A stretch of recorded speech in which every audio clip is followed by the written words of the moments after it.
quand on dit est-ce qu'il était possible d'empêcher les déportations,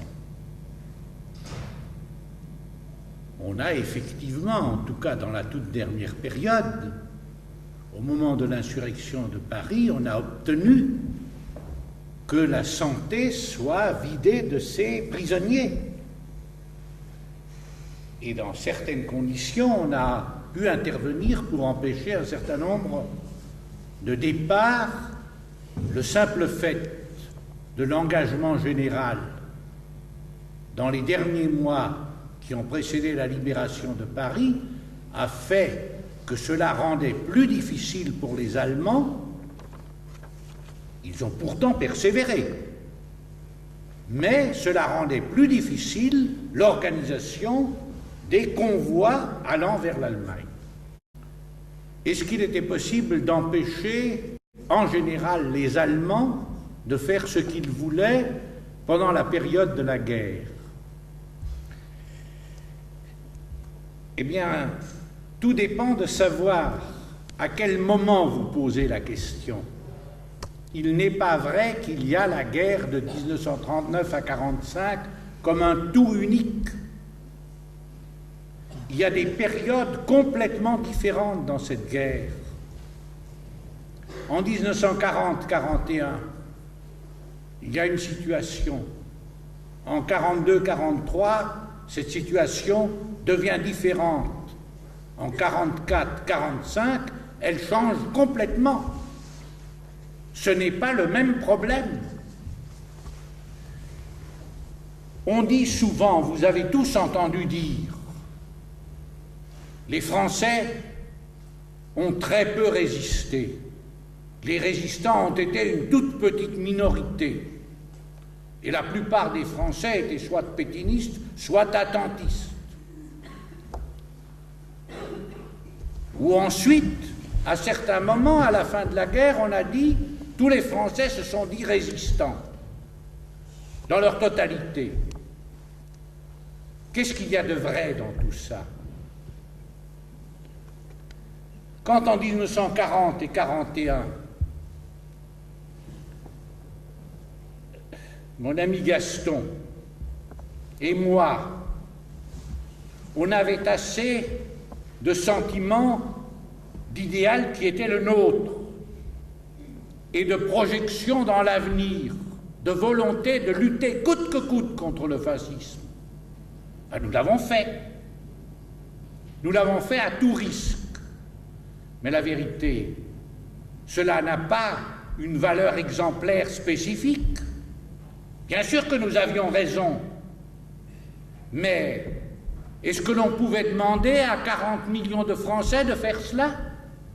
Ça n'avait aucun sens. Que se passait-il en 40-41? Que faisaient les gens de notre génération à ce moment? Ils avaient des planisphères chez eux. Comme tout le monde, ils plantaient des petits drapeaux.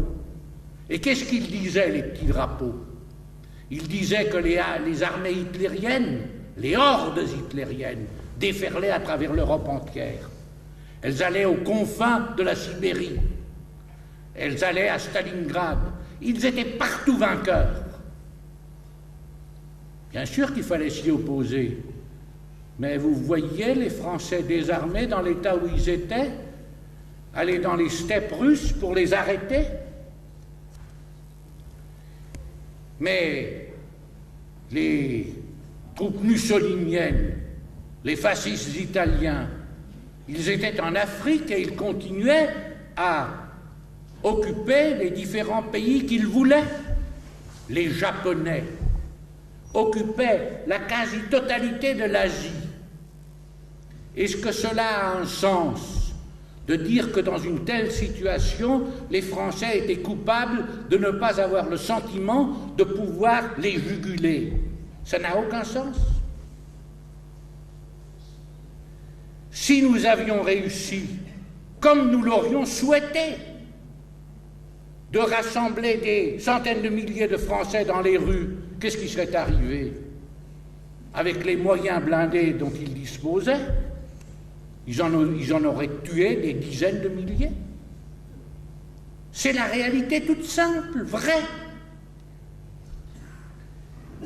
Comment les choses ont-elles changé? Bien sûr, grâce à la valeur exemplaire de ceux qui avaient assez de projection dans l'avenir et assez de force en eux-mêmes pour donner l'exemple coûte que coûte. Et c'était nécessaire qu'il y en ait. Mais surtout, comment est née l'idée qu'il était possible de s'opposer aux machines de guerre hitlériennes et aux autres forces fascistes coalisées dans le monde? Bien, à partir du moment où Rommel prenait la piquette en Afrique du Nord, à partir du moment où une armée entière en Russie, une armée allemande entière était encerclée et devait se rendre à Stalingrad, où plus de 400 000 Allemands d'un seul coup se sont rendus, eh bien, tout le monde était tout à coup et raisonnablement convaincu qu'il était possible de faire face. Et ensuite, cela s'est développé. La résistance s'est unifiée. Elle s'est constituée en force de plus en plus et de mieux en mieux organisée. L'insurrection nationale s'est produite et nous avons gagné. On dit, mais comment pouvez-vous dire que toute la France était alors résistante? Ben oui, elle l'était. Imaginez un instant que vous soyez le 25 août 1944 à Paris. Vous croyez que du côté de la Concorde ou des Champs-Élysées, vous auriez rencontré beaucoup de gens qui auraient dit « nous voulons que les Allemands restent ». Ça n'a plus non plus aucun sens. Les Français à ce moment étaient tous d'accord et heureux que les Allemands soient battus. Donc vous voyez qu'il faut, sur une question comme celle-là, rester accroché à la réalité historique. Donnez-nous un peu plus de lumière. Qu'on voit ceux que nous avons en face de nous. De parler dans le noir, c'est parfaitement désagréable. Bien, voilà, sur cette question, je ne veux pas prolonger, mais c'est très important. Ce qui est vrai, c'est que peu d'historiens français ont clairement expliqué depuis longtemps la manière dont ces choses... Il a fallu que l'Américain Paxton explique la périodisation de la guerre et de la résistance en France. Et c'est ça la réalité. Et je crois que, à partir du moment où ont été constituées les forces nécessaires, et en particulier où s'est faite l'unité de la résistance dans le Conseil national de la résistance, et là je veux dire un mot sur le sentiment de pouvoir, de capacité de s'opposer. Vous avez entendu dire quelquefois, mais les résistants, ils étaient d'accord sur rien. Les uns, ils étaient communistes, les autres gaullistes, ceux-là, ils étaient ça, et ils étaient tous les uns contre les autres. Chacun voulait la peau du voisin. Mais ce n'est pas vrai. Le commandement militaire des forces françaises de l'intérieur était exercé par 3 hommes. Il y avait Pierre Villon, Vaillant et moi-même. Moi, j'étais pas spécialement caractéristique.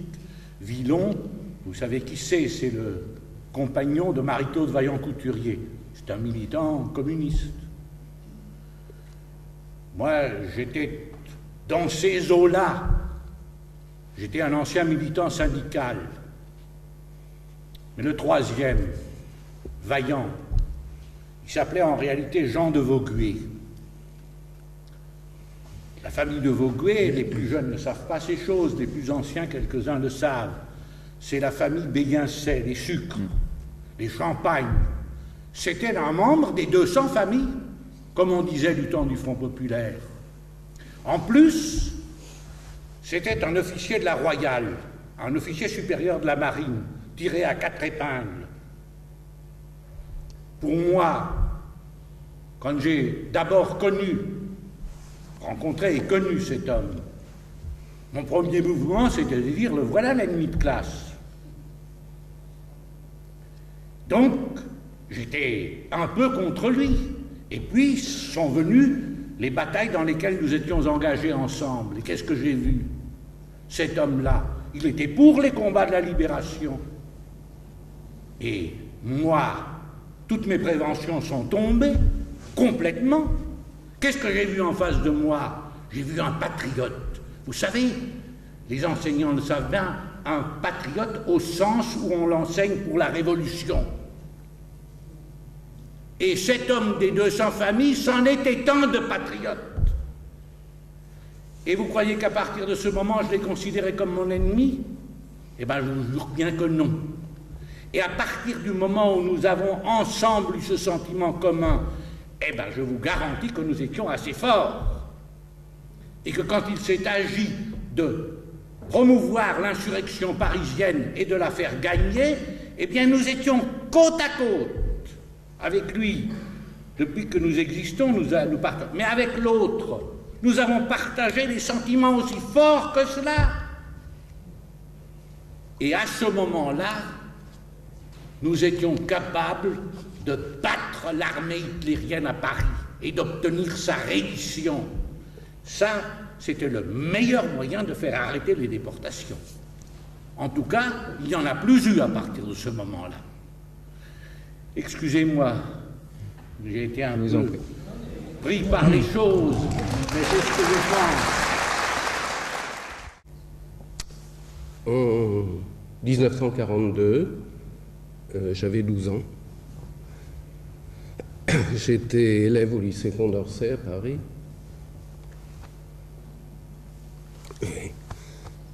J'ai mis l'étoile juive.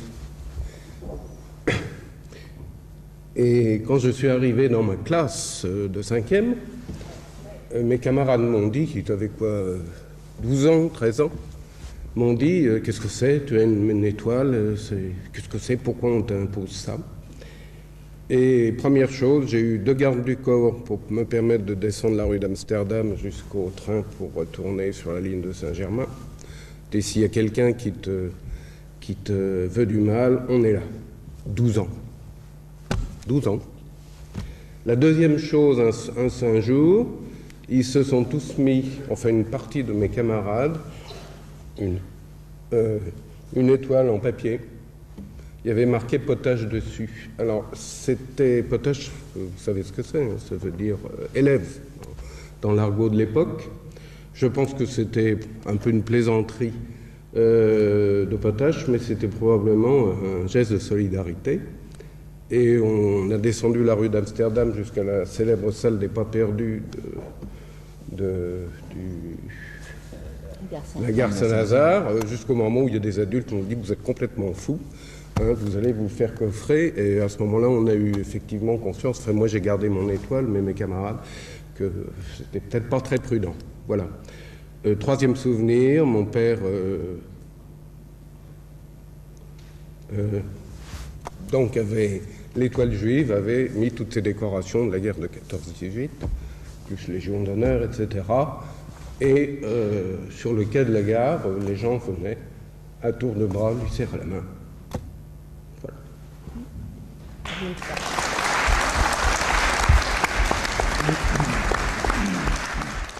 Question intéressante parce que, en définitive, c'est la seule guerre, celle de la résistance en définitive, qui a été faite par des soldats sans uniforme, qui n'étaient pas appelés sous les drapeaux, mais qui eux-mêmes se sont mobilisés et sont entrés dans la résistance. Je crois que c'est une question très intéressante et la réponse a été donnée. C'est notre conscience, c'est notre patriotisme, enfin, c'est notre envie de vouloir contribuer à libérer le pays qui nous a menés à nous engager, à organiser cette armée et à nous battre pour libérer le pays.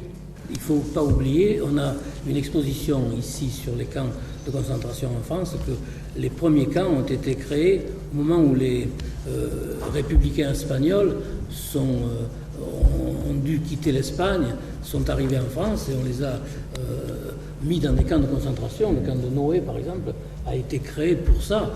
Et ensuite, ce camp a servi pendant la période de l'occupation pour y interner aussi des patriotes, enfin, ou des résistants comme moi.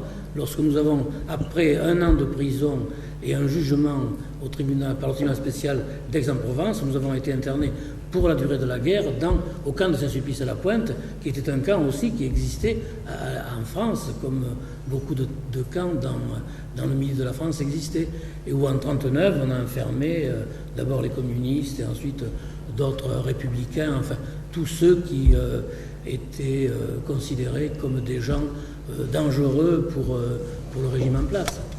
Et ces camps ont existé, tout le monde connaissait leur existence. Mais y compris les camps de la mort en Allemagne, y compris les chambres à gaz, c'est quelque chose de connu. Quand nous sommes arrivés à Buchenwald, tout à l'heure je parlais de ça avec mon camarade Bertrand Hertz, là, nous étions dans le même convoi, et c'est vrai que lorsqu'on nous a dirigés, après nous avoir débarqués dans la nuit à la gare du camp, lorsqu'on nous a dirigés vers les douches, eh bien quand nous sommes rentrés dans la salle des douches où nous devions passer la nuit, eh bien nous étions inquiets parce que nous demandions, parce que les pommes des douches étaient au-dessus de nos têtes, et nous demandions si c'était ce qu'on allait nous balancer là. Et il y a des camarades tout de suite qui ont fait cette réflexion. Ce qui nous a rassurés, c'est qu'il y avait des fenêtres. Et par conséquent, par ces fenêtres, on pouvait fuir, mais on s'attendait à se trouver dans un camp d'extermination. On pouvait très bien s'y trouver. Oui, l'existence des camps était connue. Il y avait d'ailleurs des rapports qui avaient été faits concernant cette existence des camps de concentration. Monsieur Krigel. Oui, sur la réalité des camps de concentration. C'est même avant la guerre. Les camps de concentration en Allemagne avaient été ouverts d'abord contre les anti-nazis allemands. 1933, presque tout de suite. Les opposants au nazisme, les communistes allemands, les socialistes allemands, les protestants allemands se sont retrouvés les uns après les autres dans des camps dans lesquels ensuite, d'ailleurs, pour une part, l'administration des camps de concentration allemands était aux mains de ceux que Hitler y avait mis bien avant la guerre. Donc, ça faisait partie d'un système. Ceci ne veut pas dire qu'à ce moment-là, les camps de concentration étaient des camps d'extermination. L'extermination des Juifs, en particulier l'Holocauste, c'est une décision politique de Hitler et de sa bande à partir d'un moment pour supprimer un peuple qui lui déplaisait. Et à partir de là, et en particulier dans la conférence de Wannsee en 1942, l'état-major hitlérien a décidé de rayer les Juifs de la carte du monde. Et pour cela, ils ont systématiquement organisé, avec des moyens industriels considérables, les chambres à gaz et tout ce qui s'ensuit, les fours crématoires et tous les autres moyens mis en œuvre. Alors, à quel moment a-t-on su cela? Pour les camps de concentration allemands, on l'a su avant la guerre. On savait que ça existait. Et on savait qu'il y avait des Allemands qui y étaient enfermés. Et ensuite, eh bien, à des degrés divers, mais là c'est comme pour tout le reste, dans les institutions, dans les grands moyens de pouvoir, que ce soit des États, que ce soit des églises, on savait beaucoup de choses, relativement tôt. Malheureusement, on n'en tirait pas les conséquences. Et il est notoire que tant à Rome qu'à Washington, tout en étant informé, on a pendant des années refusé d'intervenir sur ce qui concernait la volonté d'extermination. Mais ceci n'est pas l'affaire des peuples, ceci est l'affaire des institutions. Alors, puisque je suis en train de parler, mais c'est pour répondre à la question qui était posée.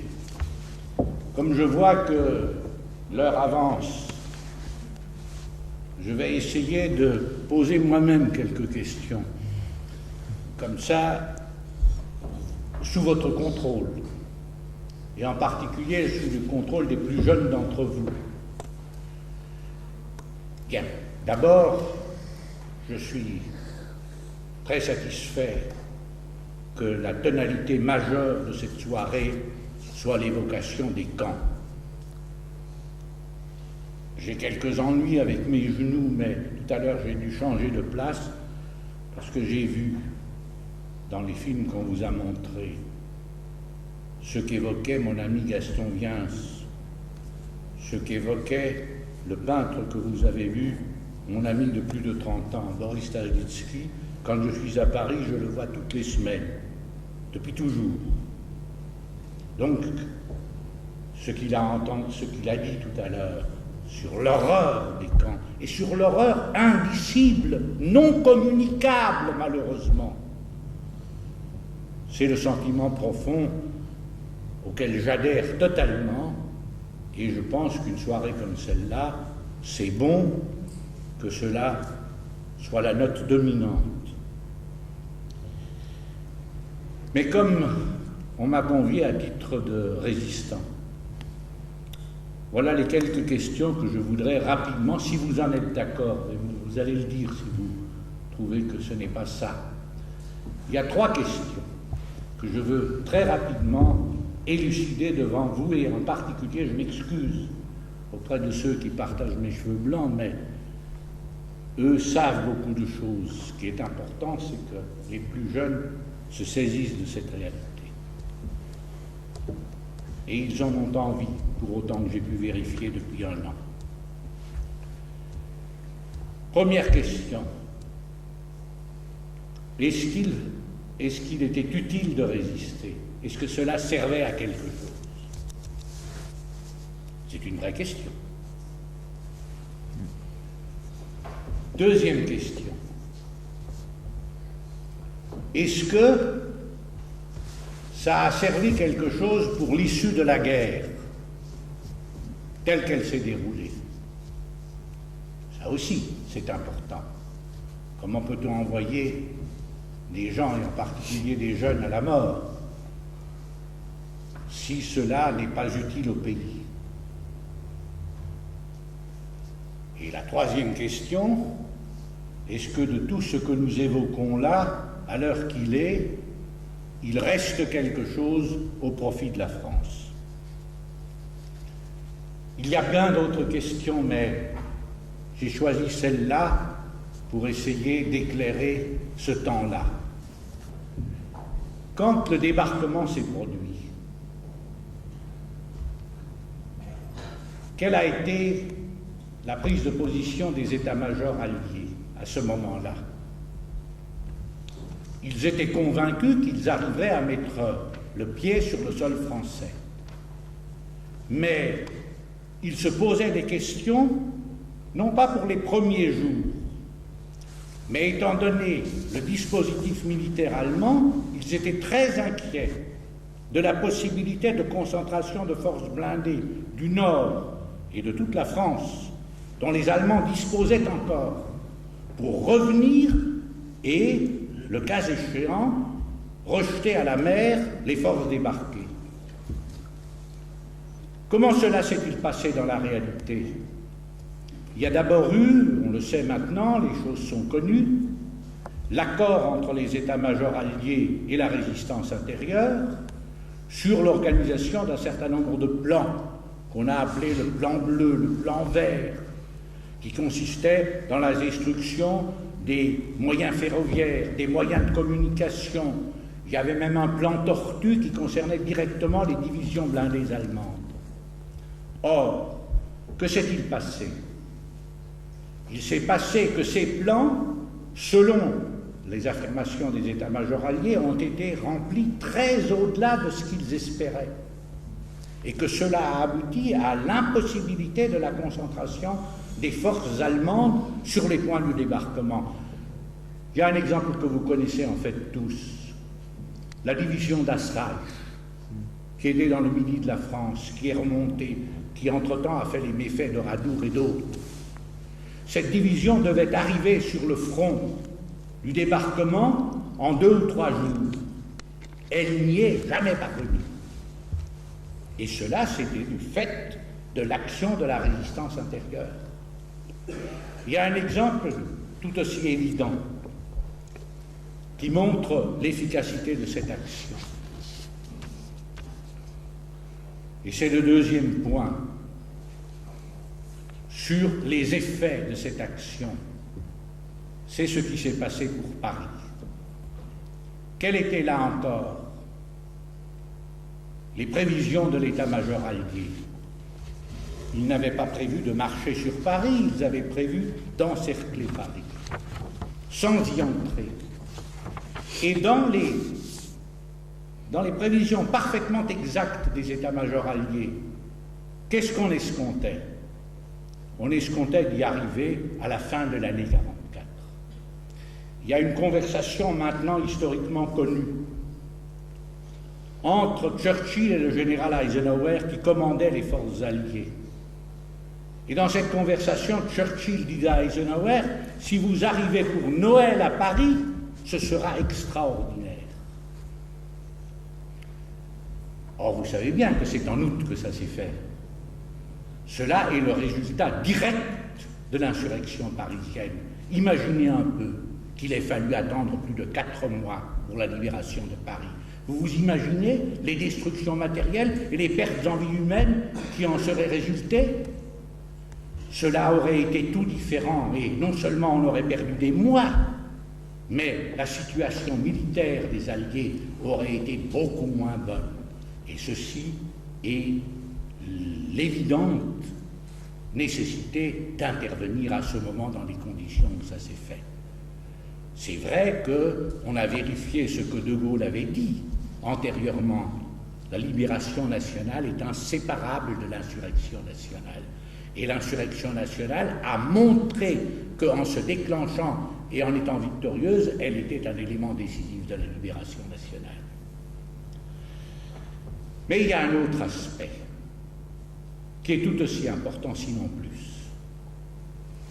Quand les choses sont déroulées à ce moment, quelles étaient les intentions tout à fait déclarées et parfaitement connues maintenant historiquement des états-majors alliés?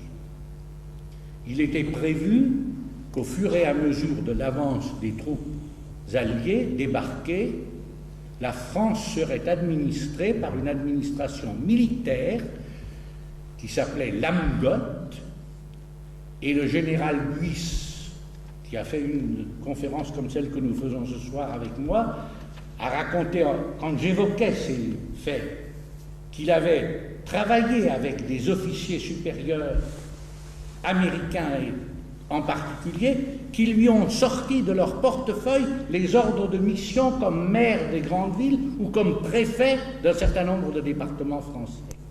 Dans les moindres détails, l'administration de la France était prévue. Il y avait mieux que ça. On a publié entre-temps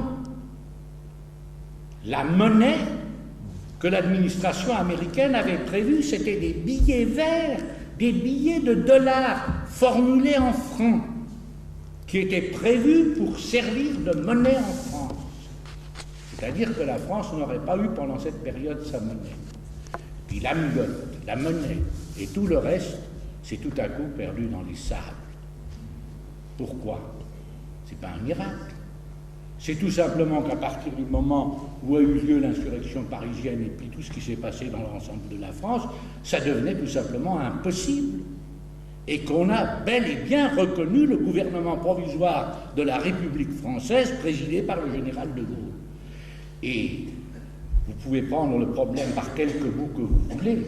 Du point de vue de l'intérêt de la France, il valait mieux que ce soit comme ça que de remplacer l'occupation allemande par une administration militaire même alliée.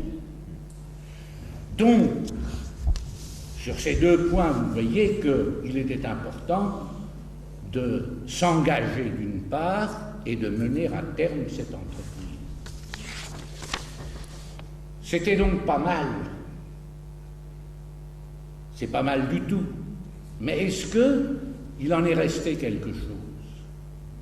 Oh oui, on l'a dit tout à l'heure, je crois que c'est quelqu'un qui a évoqué ce qui se passe dans le monde. C'est vrai qu'on s'entretue au centre de l'Europe, c'est vrai qu'on assassine, c'est vrai qu'en Allemagne, si vous n'êtes pas comme ils veulent, si votre couleur de peau ne convient pas, on vous fait brûler dans les flammes.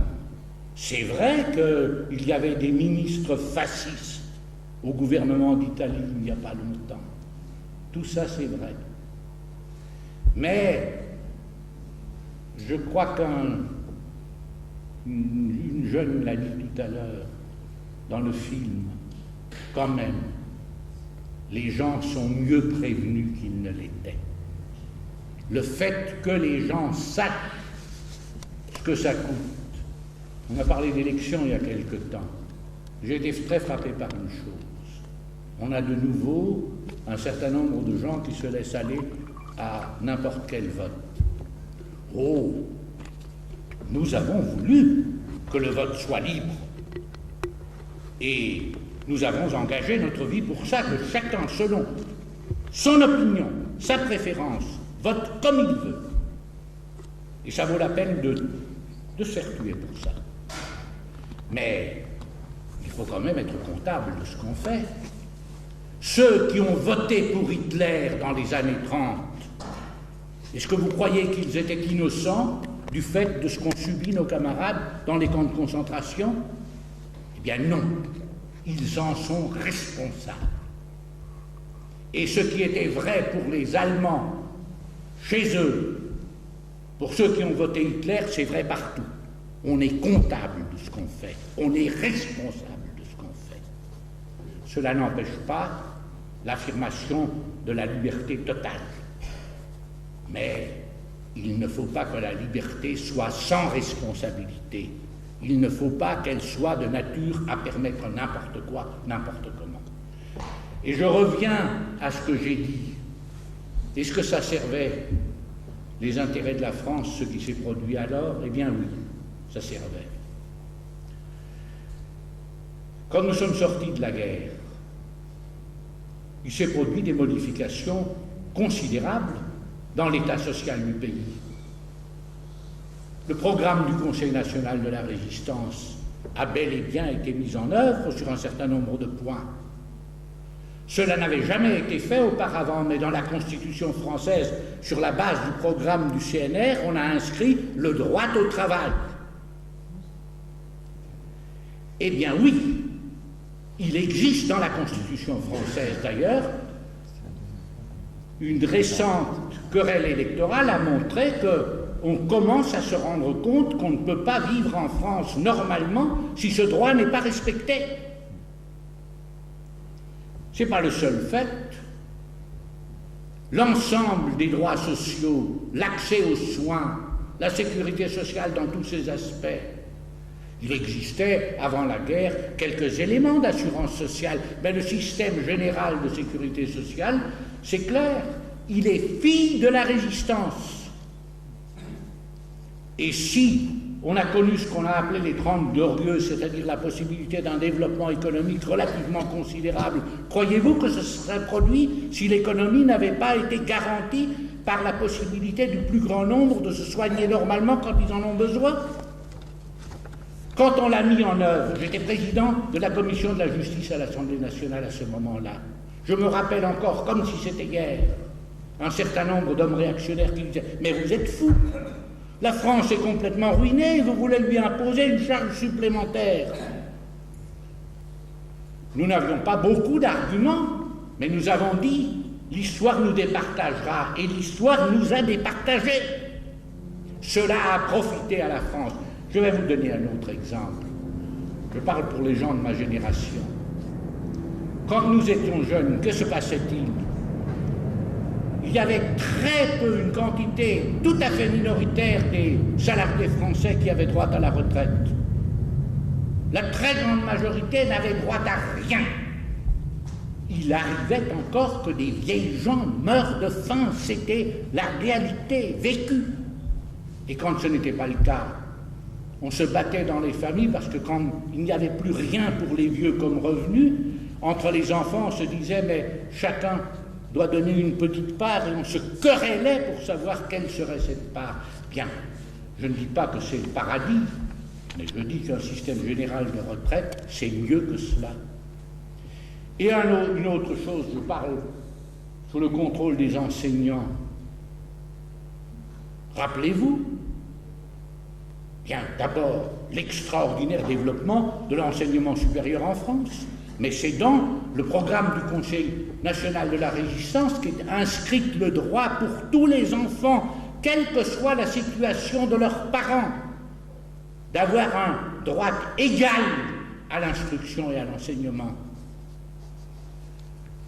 Or, je ne dis pas que tous ces droits dont je parle sont aujourd'hui complètement respectés et suffisamment appliqués. Non, non, malheureusement pas, et il faut toujours revenir à la charge.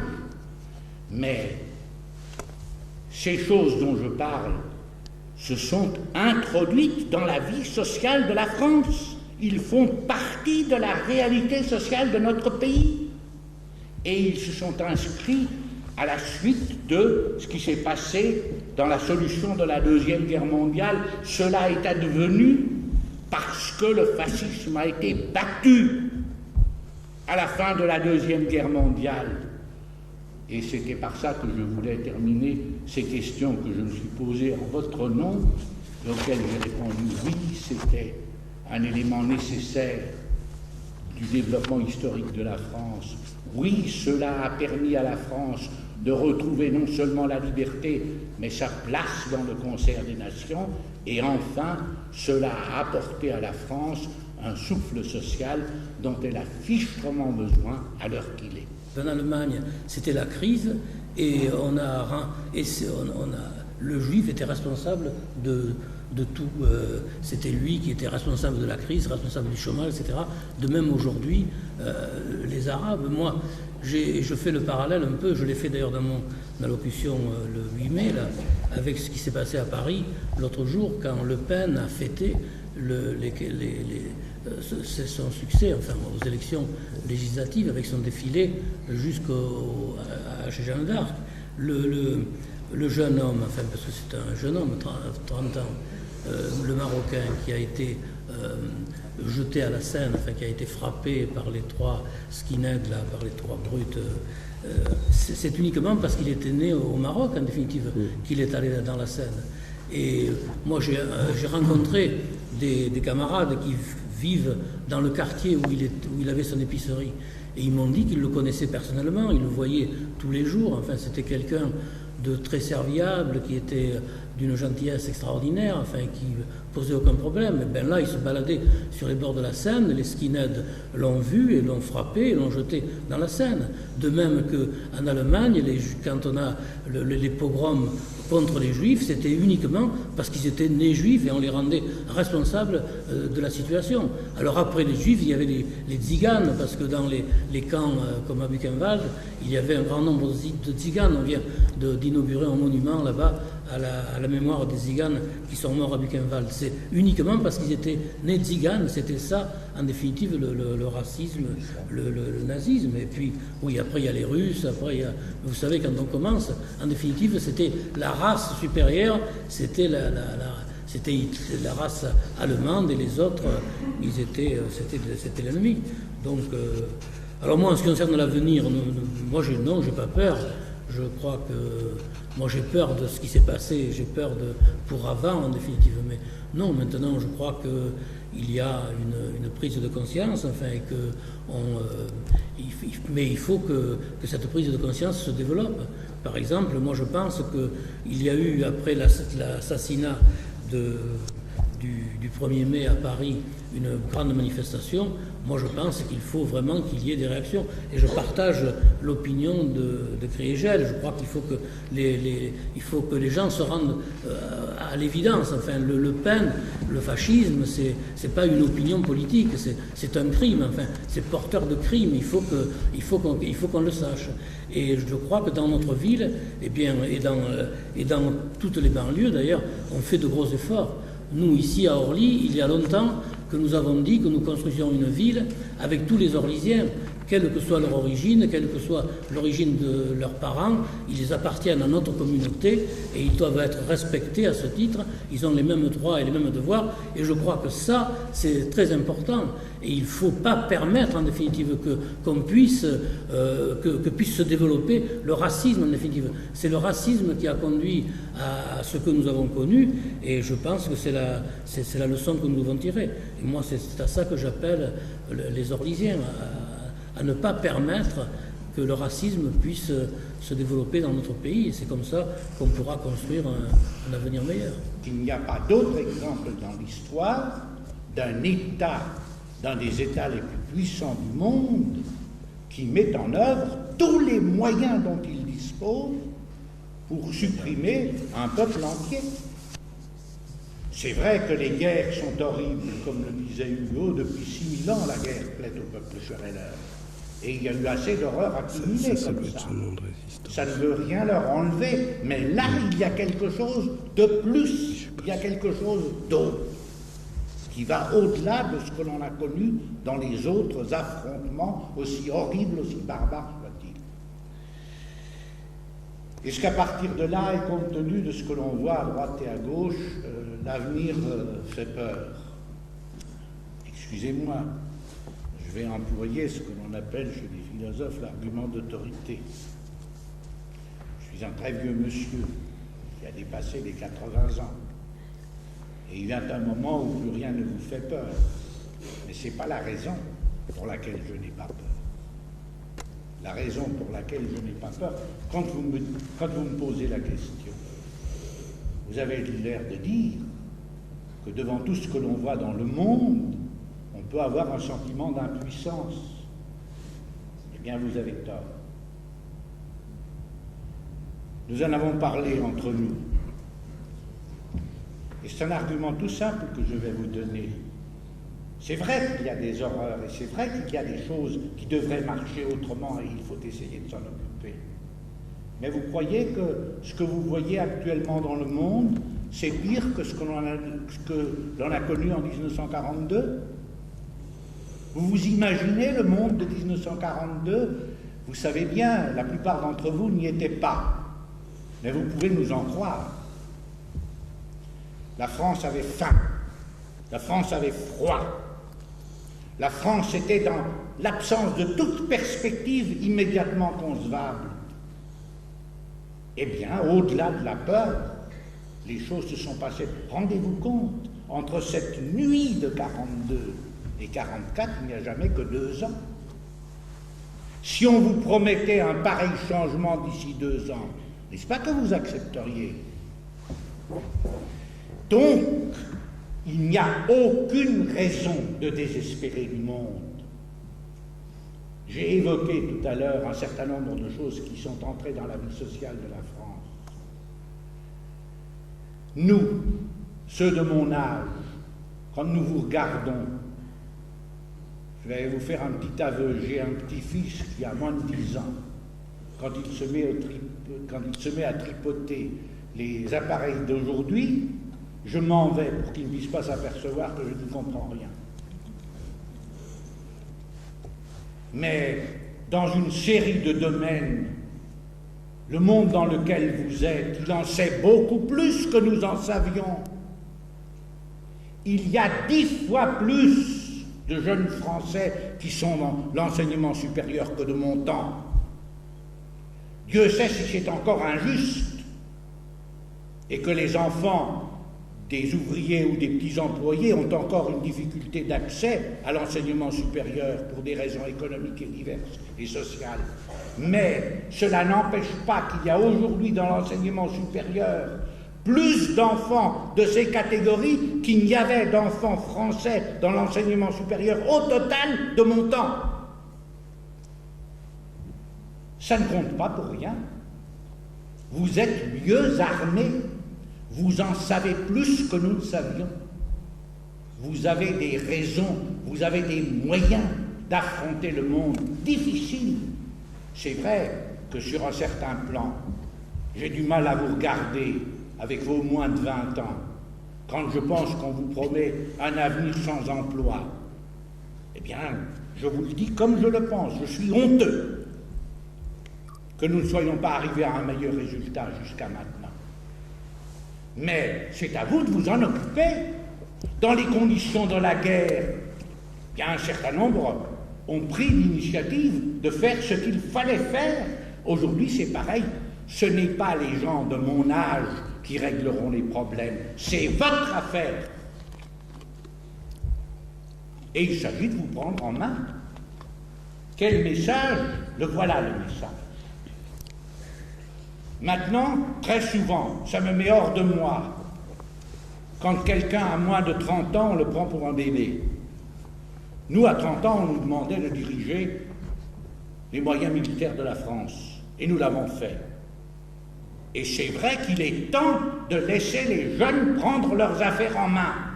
Et qu'il n'y a pas d'autre solution de faire les choses pour l'avenir. C'est ça qui importe. Mais il n'y a pas l'ombre d'une raison de désespérer de l'avenir. Le monde est ouvert. Et la question est de savoir si ceux que ça concerne, mais ce sont ceux qui arrivent, ce sont les nouvelles générations, c'est votre monde, ce n'est plus le nôtre. Notre monde, il est celui dont nous vous parlons. Nous avons raison de vous raconter ce qui est arrivé. Mais ce n'est pas ça qui vous arrivera. Il m'arrive d'entendre des jeunes dire « Ah, mais nous n'avons pas eu l'occasion de faire ça. » Ben bien sûr, heureusement.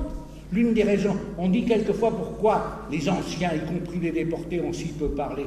Mais pour une raison, pour toutes sortes de raisons, mais une entre les autres, c'est que nous ne voulions pas vous transmettre les horreurs de notre expérience. C'est pas ça. Nous voulons vous transmettre l'idéal, la foi en l'avenir. Vous savez, quand on est dans un pays comme le nôtre, avec sa devise de liberté, égalité, fraternité, quand à cela s'est ajoutée toute l'énorme possibilité de solidarité humaine plus grande, quand on est le pays des Lumières, quand on est le pays des droits de l'homme. Vous avez entendu Gaston Viens, c'est très important quand il dit il faut qu'à Orly, tout le monde puisse vivre normalement, que c'est tous les Orlysiens qui constituent la communauté. Eh bien, c'est ça qu'il faut mettre en œuvre. Et j'ai lu, parce qu'il me l'a montré, ce qu'a écrit Libération récemment, c'est pas spécialement son journal, et Le Monde, et d'autres, quand ils écrivent que cet exemple d'un homme de bonne volonté qui réalise un certain nombre de choses mieux que là où on ne s'en occupe pas, ben ce sont ces exemples-là qu'il faut suivre. Et toutes les possibilités existent. C'est vrai qu'il ne faut pas laisser le monde aller à ses abaissements, mais il s'agit de faire en sorte qu'on se prenne en main et qu'on change le monde, mais dans le meilleur sens.